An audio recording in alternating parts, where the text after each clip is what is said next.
Hey guys, welcome back. Today we've got a great video for you. It's on compound movements and specifically the 6 main movement patterns that compound movements work within.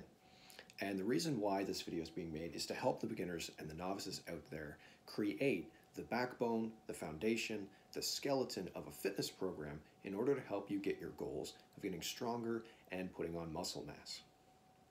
Now it's important that we learn about these 6 movement patterns because using exercises in these movement patterns is what's going to get you the vast majority of your gains for size and strength. Now, I have to say that this will not be a complete guide on how to make a beginner program or fitness program, so still stay tuned and stick around till the end because at the end I'm going to show you guys 2 templates, 2 sample plans of how to take the exercises I talk about today and create the foundation of your fitness plan. So if you're feeling a little bit lost on what exercises you should be doing in order to get bigger, in order to get stronger, what's most practical based on your experience or lack thereof, well, I'm going to give you guys a lot of great information today. So stick around and yeah, you're going to learn something. All right, so what the 6 main movement patterns are is essentially these are the ways that your body is able to move through space and as well move objects through space. The 6 fundamental movement patterns are these. You have a loaded hip hinge, which involves folding at the waist. You have a quadricep dominant movement, so something that looks like a squat. You have a vertical pull, so where you start out with your arms in front of your head and you pull it straight down like that. Then you have the exact opposite, the vertical push, where you're putting something above your head. And then the last 2 are pushing movements, horizontal movements. So this will include your horizontal press, something like a bench press, and a horizontal pull, so something like a row. These 6 movement patterns where you're pushing, pulling,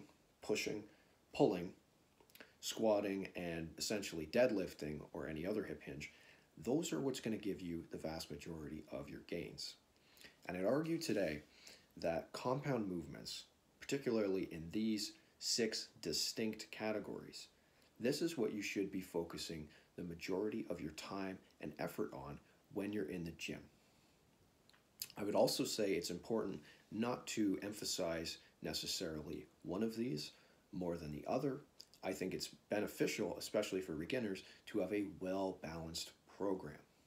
The exercise selections that I'm going to discuss today are going to allow you to have a balanced program while still addressing the fact that you're a beginner and you don't have a lot of experience, you don't have a lot of skill, and you don't have a lot of muscular development.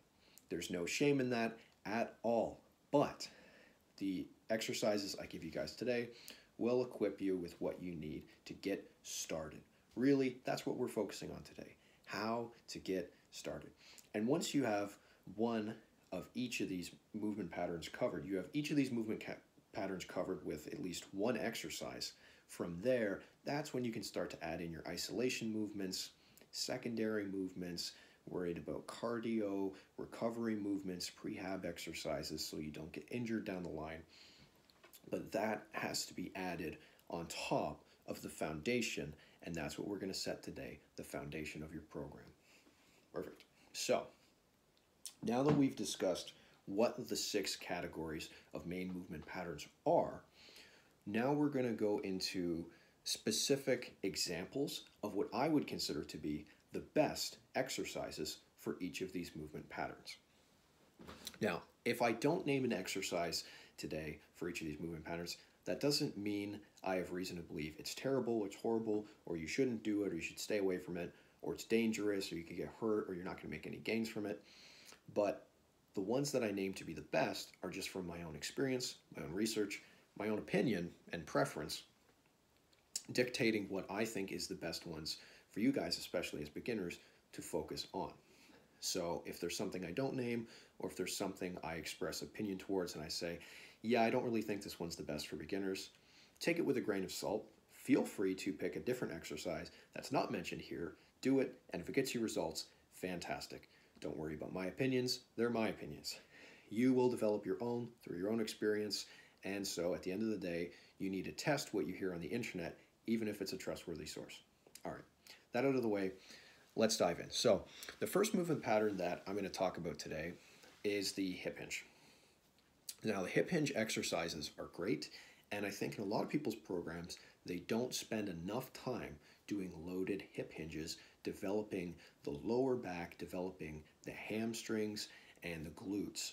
And so, with the hip hinge, it's essentially where you're folding at the waist, you're putting load on the spinal erectors, which go down your back, they have to stabilize the spine and work very hard in order to prevent your spine from going into flexion. And so it's an isometric extension exercise for the back. The hamstrings are the prime mover, and the glutes are what help you when you're in that bottom position, getting a stretch on your legs. The glutes squeeze really hard to help get you out of that position.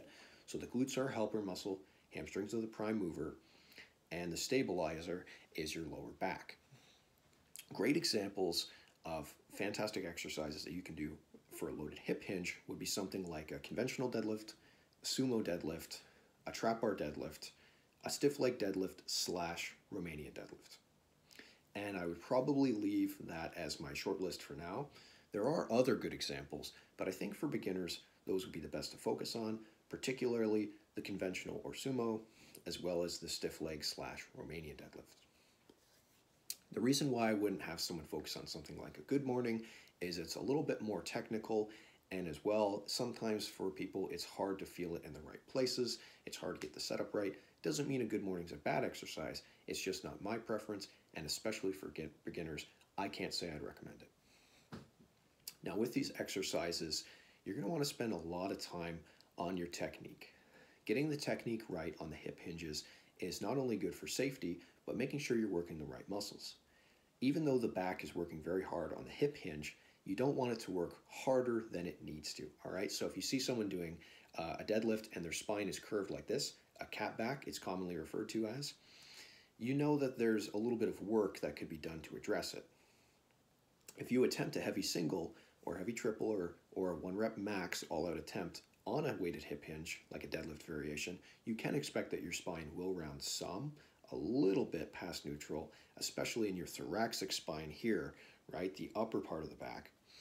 But that's not necessarily dangerous, and you'd expect this under sufficient load.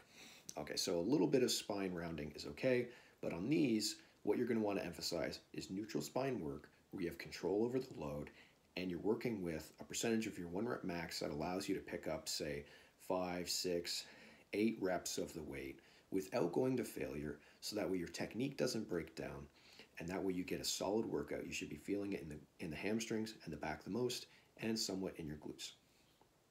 That's just a big picture overview of hip hinges and my favorites.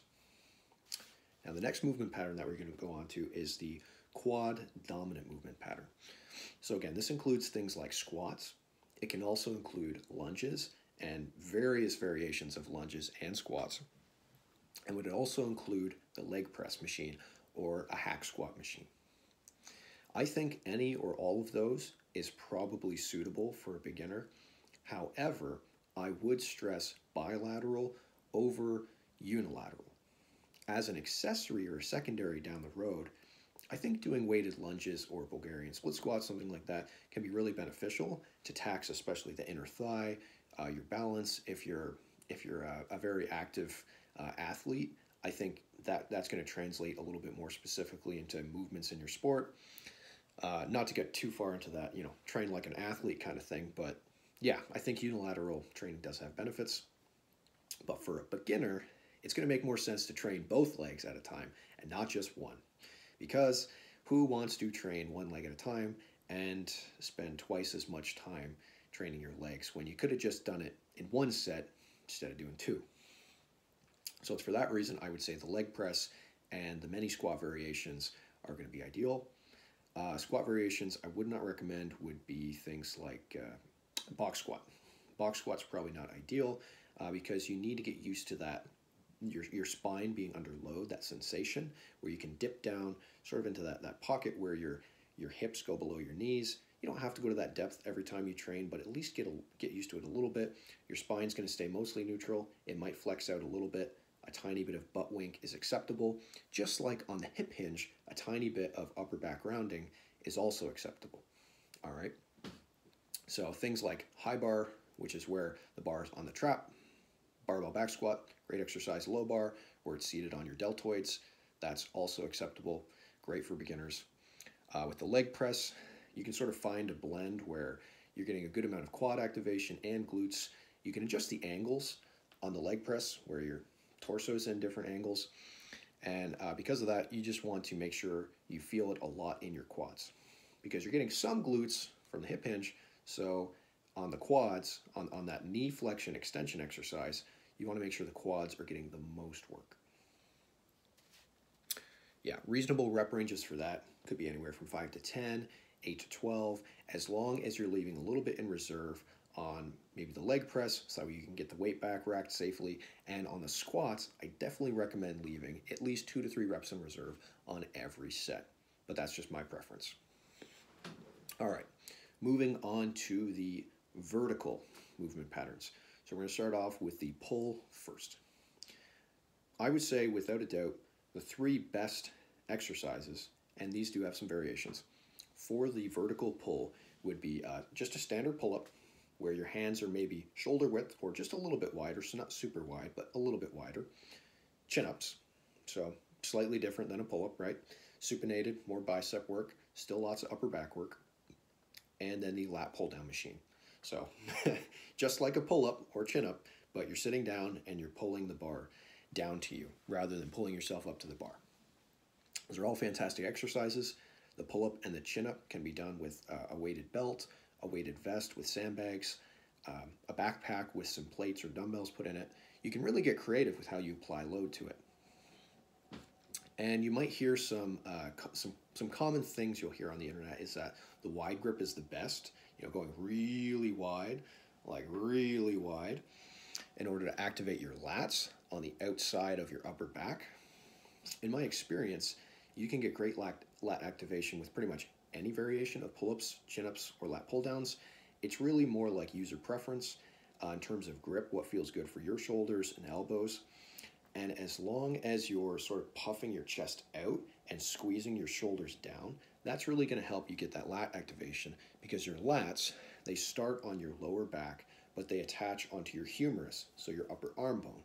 But if your shoulders are up, there's distance between those 2 points. And because it's lengthened, you can't get a great contraction, a full contraction. You can't get a nice squeeze unless those 2 points move closer together. And so hence, when you're doing any vertical pull, probably the most important cue you can hear is squeeze your shoulders down hard on every rep. And as you're going down on the eccentric, it's okay if your shoulders raise a little bit. Just make sure as you're re-engaging, starting that next concentric phase, you're pulling down hard through your shoulders to squeeze your lats and turn them on. But otherwise, choose a grip that feels good. Keep in mind this is a little bit more bicep, still plenty of upper back. Here's a little bit less bicep, a little bit more bias to different muscles of the upper back and shoulders. And just have some fun with it. So those would be my choices. Now for the vertical push, okay? This is going to be any type of like overhead press variation or high angle incline bench press, like a 60-degree angle, stuff like that. This is going to be working a lot of the anterior deltoid here, the front of the deltoid, and it's going to be getting some good tricep work, and there's some other smaller muscles that we want to make sure to include as well, because they don't really get a lot of work in other places, at least throughout the other movement patterns. My big 3 would be a barbell standing overhead press with a fairly narrow grip, just about shoulder grip or wider, a seated barbell overhead press with no back support, or a dumbbell seated overhead press with no back support. And the reason why you're going to do it standing or seated with no back support, whether it's dumbbell or barbell, is because when you do it without support, it forces your upper back to engage, it forces your abs to really turn on, your glutes to fire, and it works your traps, it works in between your shoulder blades and your middle traps, and it's going to help engage your rotator cuff too. When you do this, you're going to feel there's a lot of different muscles working throughout the movement, and as you go to lock out, you're even going to get a lower trap engagement, which is a muscle towards your middle back. So when you do it with back support, it's hard to get those small muscles engaged, and in my opinion, it just feels more natural, and it's easier on the shoulders, tends to cause less clicking and less pain if you just start sort of in this position with the wrist and elbows stacked over each other, and then go overhead and lock out. So it's a circular movement where your head clears the bar path and you lock out with the bar directly above your head, or same thing if you're sitting down with the dumbbells, they should lock out above your head. Those are the best variations, and again, it's important you do it without back support. You could use a machine for these. It's not my preference, especially for beginners, because that fixed plane of motion is going to really allow you to get those stabilizing muscles. So you're getting less bang for your buck if you use a machine. All right, moving on to the last two movement patterns, we're going to look at the horizontal press and the horizontal pull. So horizontal presses are things like a bench press and a push-up. All right, so we're working the chest, the triceps, still the front of the shoulder, but less so than we were on the vertical push. So your horizontal pushes and presses, again, these are things that you want a stable platform, so that way you're able to push lots of weight to recruit the big muscles, especially the chest. All right, this can handle a lot of load. So doing things like a flat barbell bench press, a Larson press, dips, weighted dips, push-ups, weighted push-up, this is going to allow you to really build a lot of strength through a stable, a safe movement pattern where you're recruiting a lot of muscle, getting a lot of work done in a short period of time. My best recommendations for this would be either a standard competition style flat bench, a Larson press, doing a push-up, and there's many variations of push-ups, dips, and then dumbbell bench press. Those are all fantastic. You could also do like a low incline for either the dumbbell or the bench. You could do like 30-degree incline to work a little bit more upper chest. But the standard ones work pretty good, especially as a beginner, where you're not too worried about fine details like growing your upper chest for aesthetics, right? That's more, down the road type of problem. Things that I would not recommend for doing the most of your volume with anyways would be things like dumbbell flies and a pec deck. To me, isolating your chest in horizontal pushes and presses, just not necessary. You can do enough compound movements, and you can even have a primary and a secondary horizontal press where you're getting plenty of work for your chest. You don't really need to isolate it. All right. And so for those, I would say working weights or rep ranges at least, anywhere from like 5 to 10, especially if you're doing that bench press. If it's push-ups, you might find it feels better to do something like 8 to 20, somewhere in that range. And dips may vary depending on your body composition, your level of strength off the bat. If you're a little bit heavier set, you're going to have a harder time doing dips, and you're also going to have a harder time doing push-ups. Keep that in mind if you're going to choose calisthenics, that your body composition and possible lack of strength are going to be significant limitations on those. If you're pretty overweight, push-ups and dips may cause you lower back pain. So it may be better to start with dumbbell bench or barbell bench until you've lost a significant amount of weight. All right, last but not least, we've got the horizontal pull, and this is going to include things like barbell rows, Pendlay rows, body weight / inverted rows, where you're pulling yourself up to a bar in a cage or something like that, and then a seal row, where it's a chest-supported variation that eliminates the lower back work. That's a great one, especially for beginners who don't have a lot of lower back development. Those ones that I just listed there, they're my favorites. I think they're the best for everyone, period, and also specifically for beginner. Keep in mind the Pendlay and the barbell row, they're going to be a little bit more taxing on the lower back. So if you're going to include them in your program, especially as a beginner, the volume needs to be low. Something like a couple sets a week, 2 to 4 sets a week. Maybe you do 2 sets once a week, 3 sets once a week, or 2 sets twice a week. That would be plenty. Okay, you don't need to do 4 or 5 sets of barbell rows 2 times a week and then wonder why your back is sore and hurts when you go to do your low bar squats or your conventional deadlifts. Okay, you need to manage the recovery there. And so for the beginner, probably the best option is the inverted row. You can also add weight to the inverted row, and then also seal rows. Those are probably the best, but those other 2 are great as well. So now that we've covered all the movement patterns, let's talk about what a good sample plan would look like. So here I've got two sample workout plans where there's one exercise per movement pattern and you're doing it 2 times per week. Now, in the first sample plan, you're going to see that the workouts happen more often throughout the week for less time. And in the second one, we got longer workouts, but less workouts throughout the week. Let's dive into workout plan number 1. So, in this first scenario, what you're going to be doing on Monday is you're going to be doing competition style bench press and a conventional deadlift on Monday. Monday is comp bench and deadlift. It's very simple, 2 exercises. You can probably do this in 30 minutes or less, doing a couple warm-up sets and 3 good quality working sets. On Tuesday, you're going to be doing an overhead press with a barbell standing, and you're going to be doing pull-ups, body weight pull-ups. On Wednesday, you're going to be doing a high bar back squat and a seal row with dumbbells. Thursday goes back to Monday, so bench and deadlift again. Friday's a repeat of Tuesday with OHP and pull-ups, and Saturday is a repeat of Wednesday with the high bar squat and the seal row. Then on Sunday, you rest, and that's it. So you're working out 6 days a week, only doing 2 exercises on each of those days. So again, 30 minutes or less in the gym or in your home gym. So that's really a nice, short, sweet workout. You're doing each of the 6 main movement patterns twice in a week, which is really going to help you push progression at a fast, steady rate while still managing recovery. That 1 rest day is crucial, so make sure you get it in. It might sound like a lot of work, and you'll hear people say, beginners don't need to train 5-6 days a week. It's way too excessive. They'll get hurt. That's only true if you were doing like hour and a half workouts. All right. And even though this is only the base template where we haven't added in isolations, stuff like biceps curls, calf raises, and more, it's plenty of work, but it's not too overwhelming for the beginner. It sounds like a lot, but it's pretty manageable. All right. Sample plan number 2. Okay. Let's jump into it.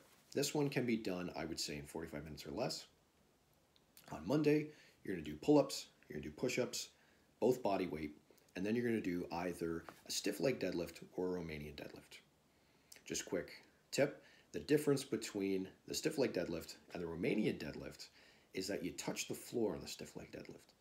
That's about it. They're pretty much the same movement. Some people like to start their stiff leg deadlift from a dead stop. So it's pretty much a conventional deadlift, but you push your legs away from the bar. And then one other quick difference can be, doesn't have to be, but can be that on the Romanian deadlift, you start from a rack, you pick it up from the rack, you take a few steps back, you start doing your set, and then you walk it back in and drop it. When I do Romanian deadlifts, I just pull the first rep from a floor like a stiff leg deadlift. Whatever you find's better, you can do. All right, so that's Monday. Push-ups, pull-ups, RDLs. Tuesday, you're going to do leg press, inverted rows, and a dumbbell overhead press seated. Wednesday, you rest. Thursday, pull-ups, push-ups, RDLs, just like Monday. And then Friday's a repeat of Tuesday. So you're going to do leg press, inverted rows, and the dumbbell press. Saturday and Sunday are both rest days. And there you have it. So even though in this version, the plan number 2, even though we're doing 45-minute workouts and we have 3 rest days, it might sound like a very different program, but if you look, the frequency for each movement pattern is still 2 times per week. And let's say you're doing 3 sets of every exercise in both cases, well, as long as they're both quality hard sets, pushing to a similar proximity to failure, you know that these are essentially the same amount of work.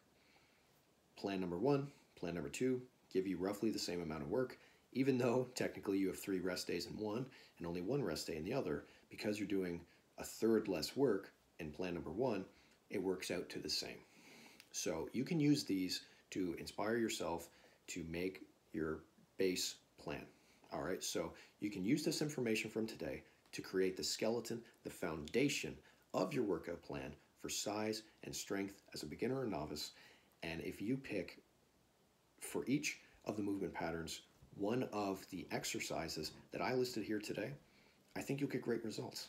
Stick to it, and just like in the themes of previous videos, be consistent. All right? Don't hop between exercises. If you commit to doing pull-ups, don't swap it out for various types of grips and various types of other exercises. Okay, stick to it. Be consistent. If you want to do comp bench and develop your comp bench, try and do it for the long run. Don't jump between that and a pec deck and a dumbbell press all over the place depending on what you want to do that week. Be consistent. All right, so both of those are great examples. I hope you guys feel like you have a good insight on how to get started today. Again, by doing these compound movements, you get the vast majority of the work done. Okay, isolations are easier to plan than the compounds. These are more technically demanding, these require more time to set up, and so that's what you're going to spend most of your time doing. Compounds, not isolations. All right, now in terms of making a more complete program with cardio, isolations, rep ranges, weights, progression schemes, I've got more videos coming out. I'll do a video on isolation sometime soon, possibly next week, so stick around for that. I hope you guys learned something today. Thank you so much for your time, and I'll see you guys in the next one. Take care.